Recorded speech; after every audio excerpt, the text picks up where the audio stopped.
Welcome back. All right, news video for your Monday, April the 6th, for all you fine people on the internet. We're going to talk about the Toronto Maple Leafs. That's the reason I'm wearing the Arenas or Aretnas gear.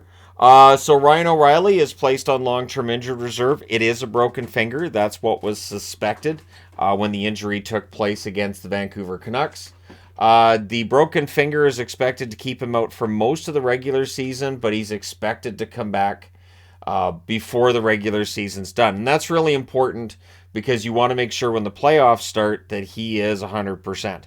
That playoff series that really does look like it's going to be against Tampa, all likelihood it's Tampa Bay and Toronto, could be fascinating because Tampa Bay right now having their struggles, Toronto adding a bunch of players, and it can take time for those new players to all figure out how to work together. And so Toronto's record might end up being a little bit down over the next, let's say, week to 10 days. But with O'Reilly out of the lineup and placed on long-term injured reserve, the team has called up Holmberg and they've called up Steves. Holmberg was very good in his last call-up, so I would expect him to still be able to perform that well.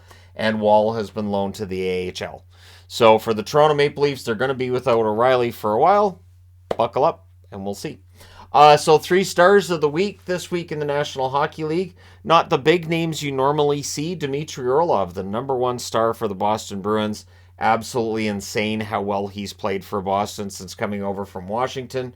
I would expect that to cool off a little bit, but Boston's done quite well for themselves this season. Claude Giroux, the number 2 star. You can make the argument for Tim Stützle.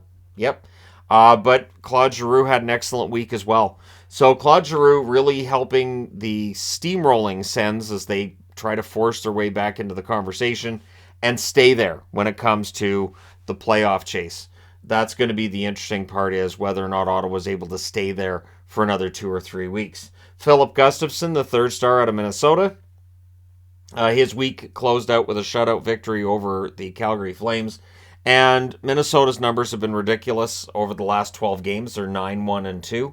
They're not allowing goals. I think they've allowed 6 goals in their last 6 games, something like that. So while their scoring isn't great either, doesn't matter. If you're scoring 1 or 2 goals a game, but you're only allowing 0 or 1, you're likely to win. It is not the prettiest of hockey that Minnesota's playing, but it's winning hockey. And I got to say, tip of the cap to Dean Evison and him being able to squeeze as many wins out of this team as possible. Again, it's not the prettiest, but it can win a playoff time too. If Minnesota goes into a series against either Winnipeg, Colorado, whoever they end up against, and they can play that style of hockey in the playoffs, they will not be easy to defeat. That's been said before, though, with Minnesota. But it's going to be tough for Minnesota because they are kind of a team that goes out in the first round often. So they're going to need to at least get through that first round and see if they can get back to a conference final they haven't been to in 20 years. So free agent signings. I don't talk about the entry-level contracts getting signed because there are so many that take place this time of year. However, NCAA free agent signings can be interesting. A 22-year-old Anton Malmstrom signing with the St. Louis Blues today. 6'4". He's a defenseman coming out of Bowling Green University, and he'll report to Springfield of the AHL on a tryout, and they'll see where he's at. His contract actually kicks in next season. So the NCAA players that sign as free agents, you're getting them on an entry-level contract, which is great. And then you see whether or not they're going to play in the National Hockey League. And yes, very often the NCAA free agent signings end up not necessarily making the National Hockey League, but there have been diamonds in the rough that have been picked out of the NCAA before. So we'll see if St. Louis is able to get that done, because St. Louis is a team that I think could have a quick turnaround and be right back in the hunt for a playoff spot as soon as next season. So the Ottawa Senators. The Senators' deadline for the first round of bids is today, apparently, and about 15 bids are expected in total. The one that everybody's watching, not necessarily the favorite, and this is the interesting part, is Ryan Reynolds partnered up with the Remington Group. And apparently their presentation was serious, and there's an arena plan in there as well. And Ryan Reynolds talking about, creating a winning environment and making it so that Ottawa is a city that people want to go to, that players want to play for, and just really talked up what he thinks he can do for the Ottawa Senators organization. So while that bid is not expected to necessarily be tops and end up winning, apparently Gary Bettman as well, talking in Calgary, was very gung-ho on the idea of Reynolds ending up as an owner in the NHL and ending up, affiliated with the National Hockey League, considering what he's done for Wrexham, right? Considering what he's been able to do for a team that was downtrodden in British football forever. And, now they're well known. I know who they are. I know where they are in the standings. Wouldn't have known without the series. And the idea being that Ryan Reynolds could do that for the Ottawa Senators. So it is a value add that the NHL needs to consider on top of everything else, is what else you get if you allow Ryan Reynolds and the Remington Group to buy the team. The expected sale price is above $800 million.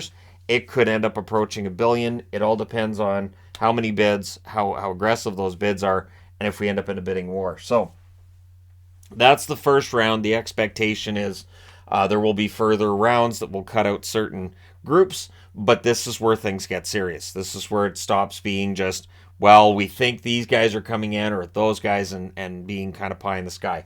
This is where the rubber meets the road, and it really does get serious with the Ottawa ownership, which, from everything I've heard, is expected to be set in place. I would say by the time we reach the draft, we should know who the new owners are going to be, and we'll see. It is really just that we'll have to wait and see with the Ottawa Senators. But the plan is, of course, you're keeping the team in Ottawa and you're helping to build a new arena. Those are the keys. So for Vancouver tonight, Seelovs is going to start against the Nashville Predators. Rick Tocchet saying he doesn't want to overwork Demko coming back from injury. I would agree with that. And Demko is the kind of goaltender that will play every game. If he has the chance, he'll play every game, and he'll work through a lot of stuff. So Seelovs as well played well in the games he's played to this point. And so him getting a chance to play against Nashville makes a lot of sense. I also saw an article today on how Besser's playing better under Tocchet. He absolutely is. I would also say that Besser's going to be playing better right now because he doesn't have to worry about the trade deadline anymore. That's behind him. And there are players and there are teams that I think will have a better time of it now that the trade deadline's in the rearview mirror. Players a lot of the time won't admit that it's a distraction, but it absolutely seems to be a distraction. And so once that's done and once the Friday had passed, everybody goes back to their normal game. Victor Hedman, according to Kevin Weeks, they evaluated him today. He is not expected to miss an extended period of time due to injury. Now, whether this is something that ends up with him on LTIR, like O'Reilly is for Toronto, we don't know yet. But the fact that it's not expected to keep him out for an extended period of time, that's great news. It definitely looked from the way he was down on the ice and the way he was reaching behind himself that it's his back, which is not great. That's something that, if a player's back starts to go, it can be really rough. So hopefully Hedman, it's just something minor and he can return before the playoffs. Because without Hedman and the fact that Tampa Bay's been in a tailspin over their last 10 games, it's just more fuel for the fire. But sometimes teams overcome this. Sometimes this kind of adversity helps. Tampa Bay might be one of those teams. Ivan Barbashev, I wanted to talk about this before closing out, is looking like an absolute steal for the Vegas Golden Knights right now. This is why when we get through trade deadline, it's so much fun after, because you see the ones that are actual steals. Barbashev in 4 games in Vegas, 2 goals, 3 assists, 5 points. He's a free agent this summer. If he keeps performing like this, Vegas, I would think, will do whatever they can in order to try to maintain his services beyond this season. Barbashev's a very good forward. He is a hard worker, and the offense is there. It was a rough year in St. Louis for a lot of guys, O'Reilly and Barbashev included, and sometimes a change of scenery is exactly what's needed. One thing about this year's trade deadline, it was crazy. It was bonkers that week. But again, if some of those trades had taken place in October, in November, maybe in December, some of these seasons like Barbashev's probably would have been reclaimed a little bit quicker. But with the salary cap situation as it is, and just every team just up really tight against it, it meant that these trades took place a lot later than normal. But let me know your thoughts in the comment section below as always. Don't forget to hit like and subscribe if you're browsing your way through. You just happened upon this video. Thank you guys so much for watching, for all your support. I will talk to you again soon.